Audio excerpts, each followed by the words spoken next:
বাঙালির প্রাণের উৎসব পহেলা বৈশাখ বা বাংলা বর্ষবরণে চলছে জোর প্রস্তুতি। যদিও পহেলা বৈশাখের শোভাযাত্রার নাম নিয়ে এখনো অনিশ্চয়তা কাটেনি।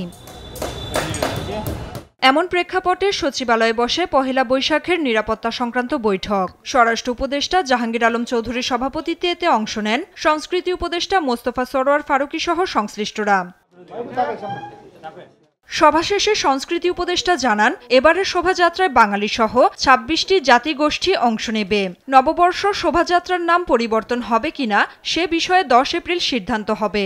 শোভাযাত্রা করে ঢাকা বিশ্ববিদ্যালয় ১০ তারিখে তাদের প্রেস কনফারেন্সে সবাইকে জানাবে।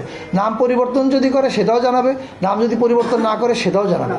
আর স্বরাষ্ট্র উপদেষ্টা বলেন, এবার আরও উৎসবমুখর পরিবেশ ও বড় পরিসরে বাংলা বর্ষবরণ হবে। এ নিয়ে নিরাপত্তার কোনো ঝুঁকি নেই। সেটার উপরে নির্ভর করে সিকিউরিটি দেওয়া হয়।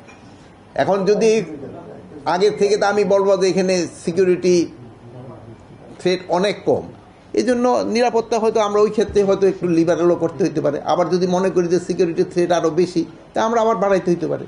সভায় বর্ষবরণে রমনা বটমূল ঢাকা বিশ্ববিদ্যালয়ের শোভাযাত্রা, হাতির ছিল রবীন্দ্র সরোবর সহ ঢাকা ও ঢাকার বাইরের সব অনুষ্ঠানের নিরাপত্তা নিয়ে আলোচনা হয়। তবে শোভাযাত্রার আগে পিছে নিরাপত্তার বাড়াবাড়ি থাকবে না।